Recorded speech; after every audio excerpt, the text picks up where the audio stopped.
الشيطان الرجيم.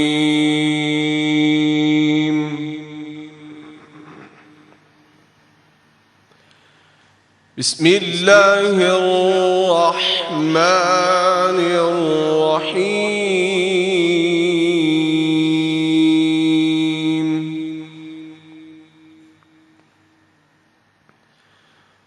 ولقد كتبنا في الزبور من بعد الذكر أن الأرض يرثها عبادي الصالحون.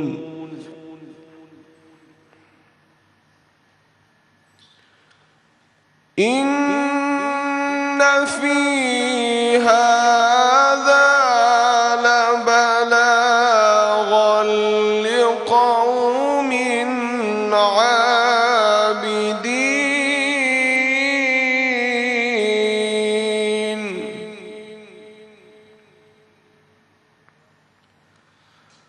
وما أرسلناك إلا رحمة للعالمين.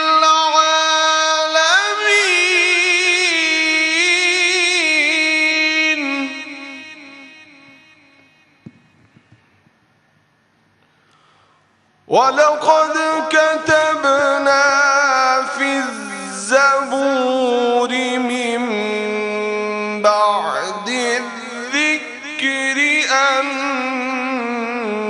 الأرض يرثها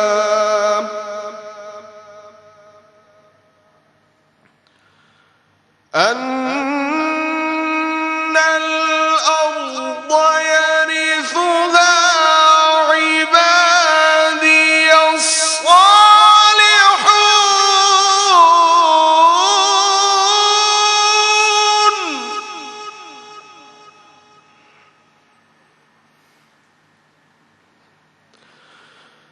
إن في هذا لبلاغا لقوم عابدين. وما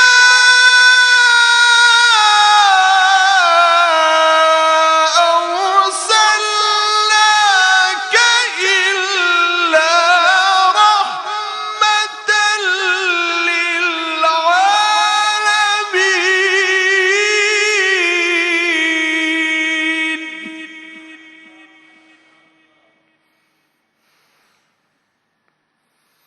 وما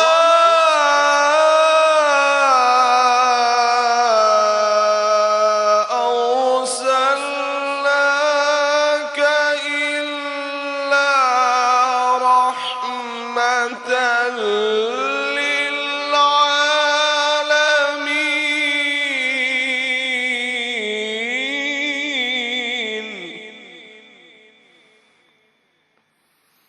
قل إنما يوحى إلي أنما إلهكم إله واحد فهل أنتم مسلمون؟ صدق الله العلي العظيم.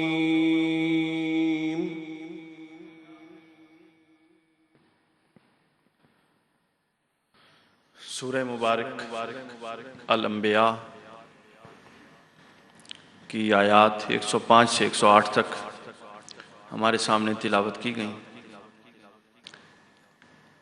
ان آیات مبارکہ میں ایک خاص آیت ہے جو حضور نبی اکرم صلی اللہ علیہ وآلہ وسلم کی مبارک شخصیت کے ایک خاص پہلو پر روشنی ڈالتی ہے اور اس خاص پہلو کو اجاگر کرتی ہے، اور وہ خاص پہلو ہے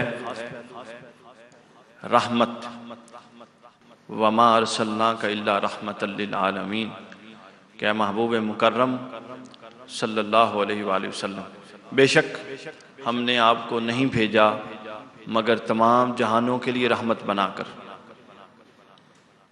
تمام جہانوں میں جانور بھی شامل ہیں، چونکہ وہ بھی اللہ کی تخلیقات اور اللہ کے جہانوں کا حصہ ہیں، تو حضور صلی اللہ علیہ وآلہ وسلم جانوروں کے لیے بھی رحمت، نباتات کے لیے بھی رحمت، جنات کے لیے بھی رحمت، ملائکہ کے لیے بھی رحمت، انسانوں کے لیے بھی رحمت، نیک متقی انسانوں کے لیے بھی رحمت، اور گناہ گاروں کے لیے بھی رحمت، اور اس دنیا میں بھی رحمت، اور آخرت میں بھی رحمت، اور قبر میں بھی رحمت، اور برزخ میں بھی رحمت، اور بہت سارے رحمت کے مظاہر اور بہت سارے مصائب و علام اس دنیا میں حضور کی رحمت کے صدقے سے ہم سے ٹلے ہوئے ہیں۔ بہت سارے مصائب و علام قبر میں حضور نبی اکرم صلی اللہ علیہ وسلم کی ذات گرامی کے باعث ٹلیں گے، اور بہت سارے مصائب و مشکلات میدان محشر اور قیامت کے دن حضور کی ذات پاک کی وجہ سے ٹلیں گے۔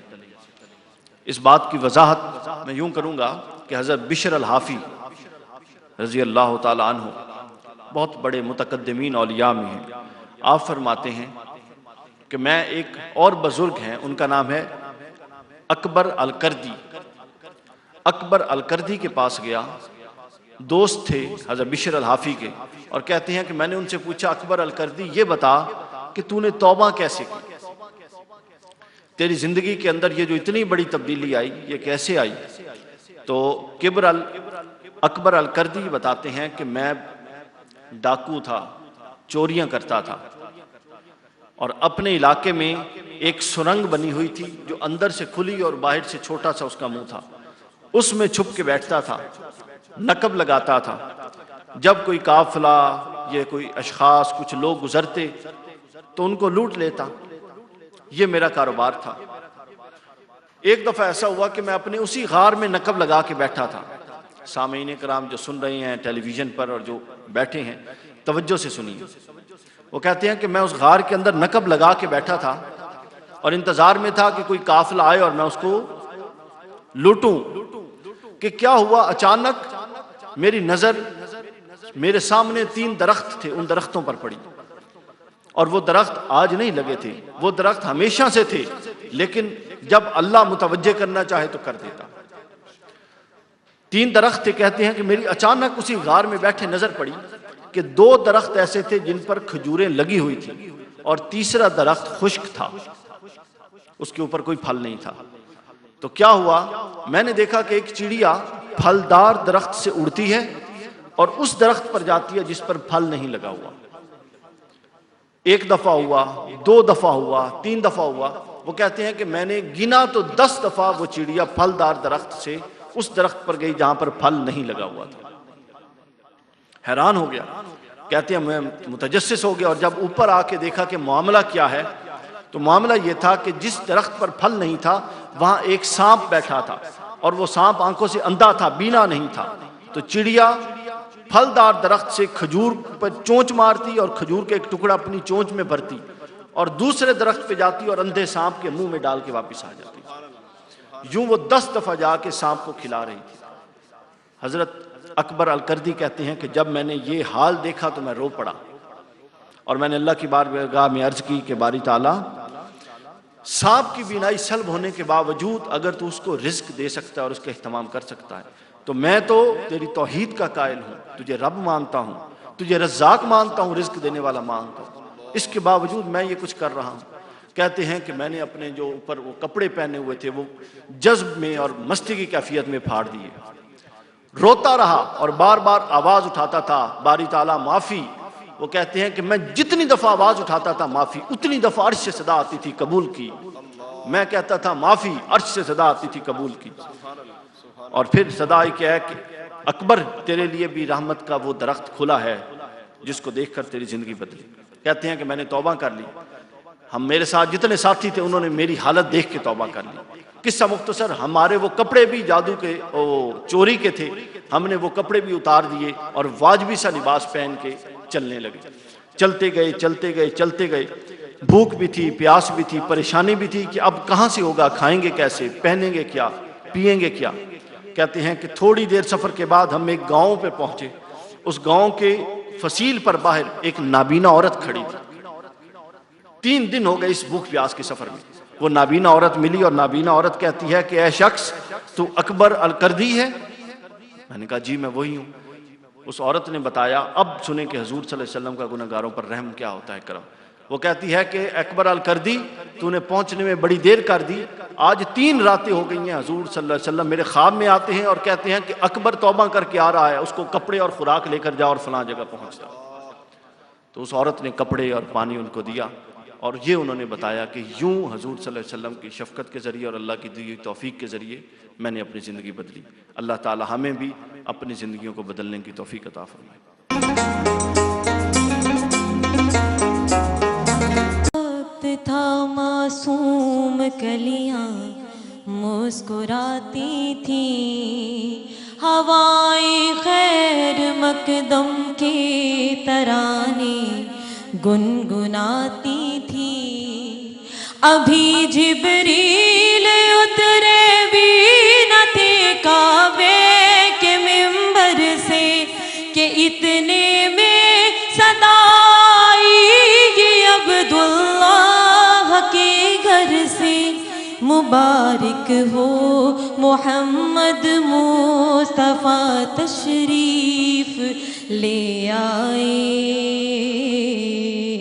مولایا صلی وسلم دائما ابدا علی حبیبک خیر الخلق کلہم. مولایا صلی وسلم دائما ابدا علی حبیبک خیر الخلق کلہم. محمد سید الکونین والثقلین. محمد سید الکونین والثقلین والفریقین من عرب ومن عجم. مولایا صلی وسلم دائما ابدا علی حبیبک خیر الخلق کلہم. هو الحبیب الذی ترجی شفاعتہ. هو الحبیب الذی ترجی شفاعتہ لکل حول من الاحوال مقتحم.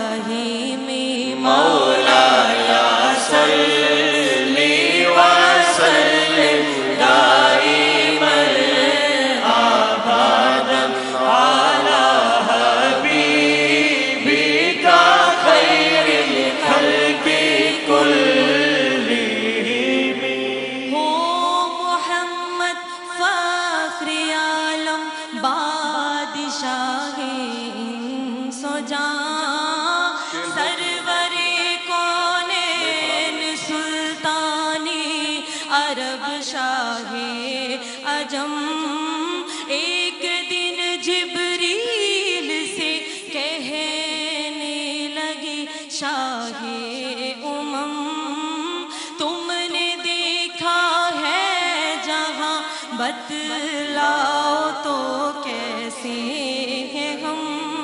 عرض کی جبریل شاہدی ہے محترم، آپ کا کوئی مماثل ہی نہیں، رب کی قسم مولا یا سر